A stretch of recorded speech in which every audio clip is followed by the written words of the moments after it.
I keep asking you if I have time. Do I have time to tell the Zelensky story? Sure. Because it's another one. It's just, what is Zelensky? In America, he's a hero. He's a real warrior. He's got that nice green, warrior suit on.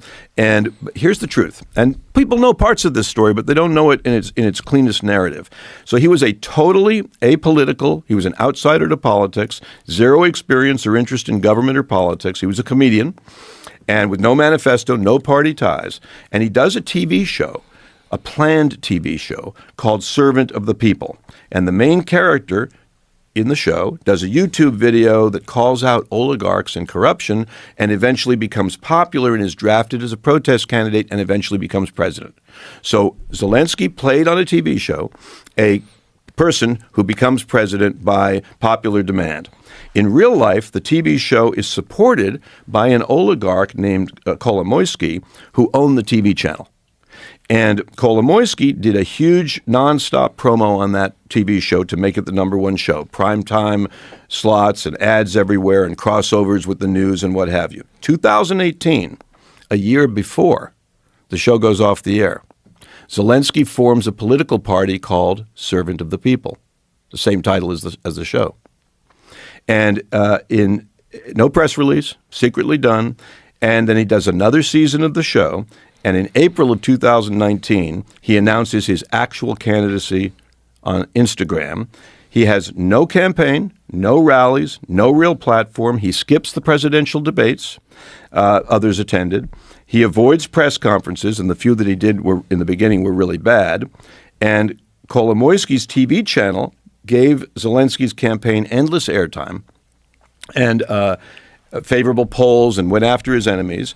The U.S. intelligence agencies, CIA and NSA, helped, U.S. spending $5 billion, by the way, on democracy campaigns in Ukraine, funneled through NGOs.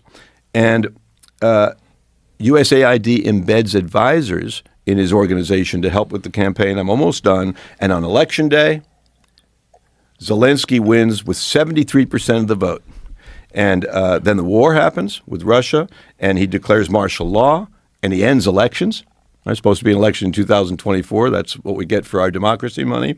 And quite literally, he is an actor in a carefully designed television show. He is a construct, like Epstein is a construct, meaning he's a created entity.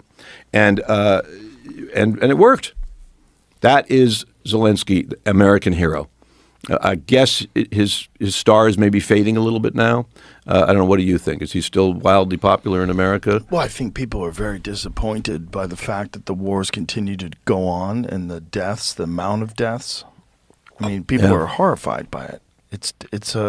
And that's a big failure of the promises of the Trump administration too, because Trump famously said that he would get it done in 24 hours. But you can't get it done at all. Yeah, it's tough. And they're conscripting 60-year-old men and sending them to the front line. I mean, it's and Americans and people from all over the world to go and fight. And but the narrative, I think, your very first question was, did people do this on purpose? Things like this, like wars that are multi-billion-dollar events, they are not organic. They do not just happen. Putin does not just decide one day, hey, I got an idea, and to go into a part of Ukraine where they're Russian speakers, they're culturally Russian, and they are not organic events. It's not how people get into power in many countries around the world. Well, the crazy thing is the narrative that the soldiers in Russia were being told, that this was going to be over very quickly, they're going to be welcomed, and then, they had dress uniforms in their packs. Yeah. They thought it was going to be a couple of days. Storm in, storm out. You're a hero.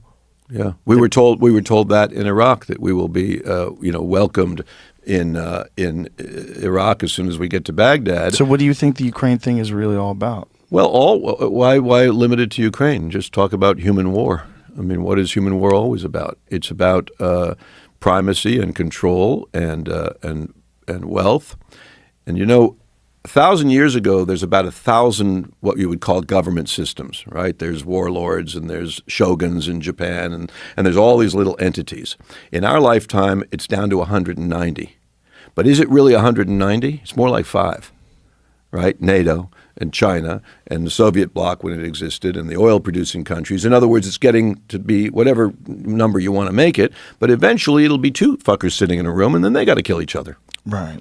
And then, that is the decay of empire. And we have 760 military bases overseas.